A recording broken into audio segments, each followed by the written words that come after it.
नमस्कार मित्रों, अनंत कथा सागर चैनल में मैं डॉक्टर आदित्य पाराशरी आपका एक बार फिर स्वागत करता हूं और महाभारत श्रृंखला की कथा को आगे बढ़ाते हुए उस श्रृंखला में अगला वीडियो आपके सामने उपस्थित।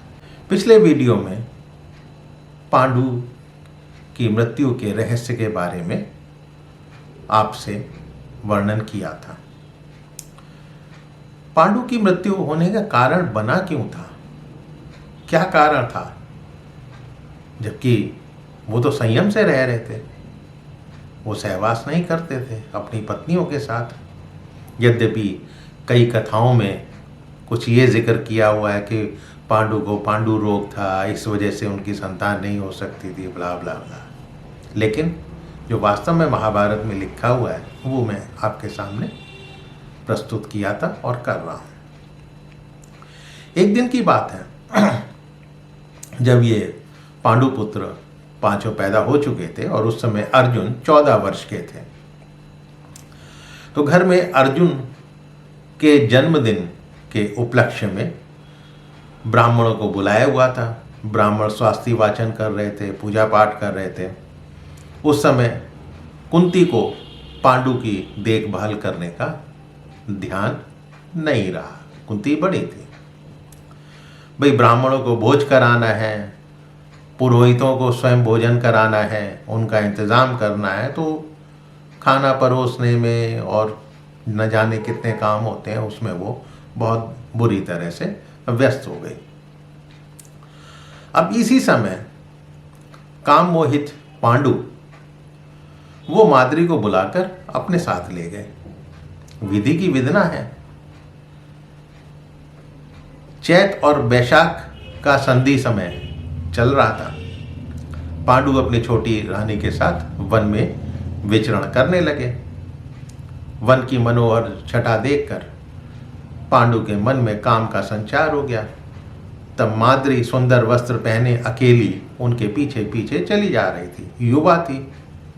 एकांत प्रदेश देखकर, एकांत जगह देखकर राजा अपने काम का वेग रोक नहीं सके और वो पूर्णतः काम के अधीन हो गए। माद्री को पांडु ने बलपूर्वक पकड़ लिया। माद्री राजा की पकड़ से छूटने का यथाशक्ति प्रयास करने लगी। उसने चेष्टा भी करी, उसको तो पता था, लेकिन उनके ऊपर भूत सवार था।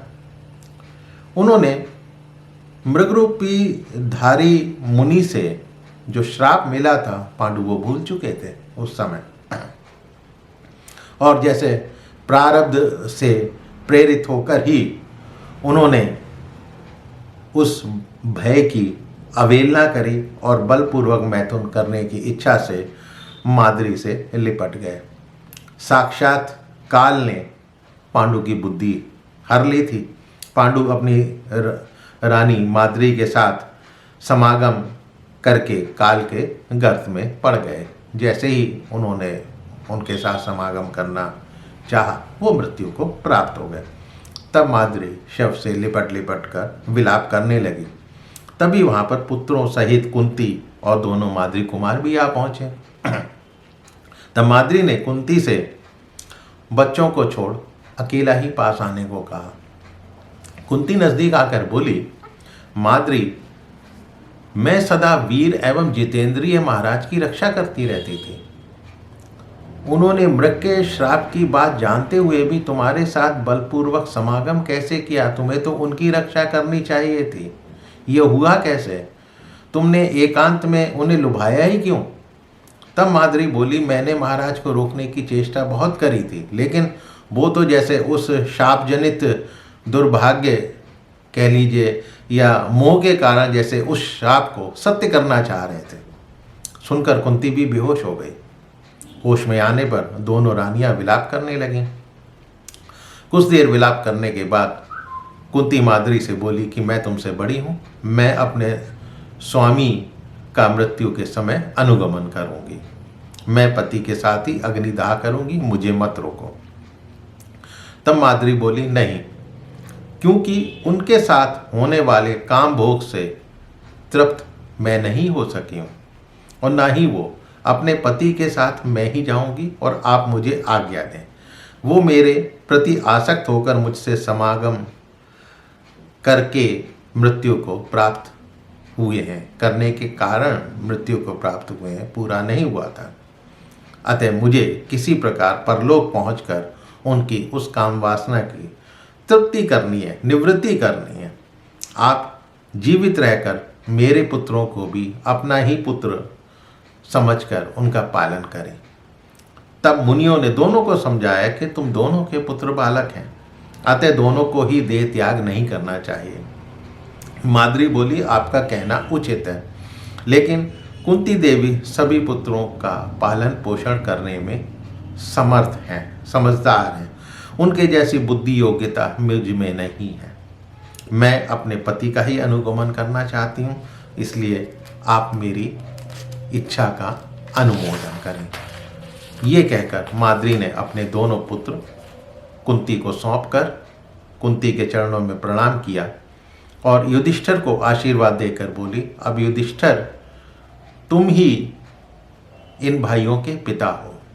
और अपने पुत्रों को भी बोली, अब ये ही तुम्हारे पिता हैं, बड़े भाई हैं, सब कुछ यही है, तुम सब लोग इनकी सेवा करना, तुम्हें इनकी आज्ञा का हमेशा पालन करना है।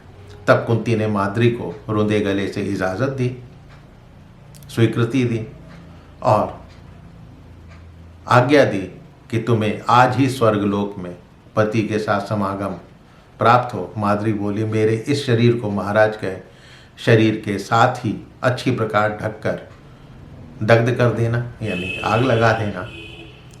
और बहन कुंती, ये कार्य आप करें, मैं ये चाहती हूँ। ये कहकर माद्री अपने पति के शव के साथ ही चिता पर जा बैठी और कुंती ने उस चिता को अग्नि दी।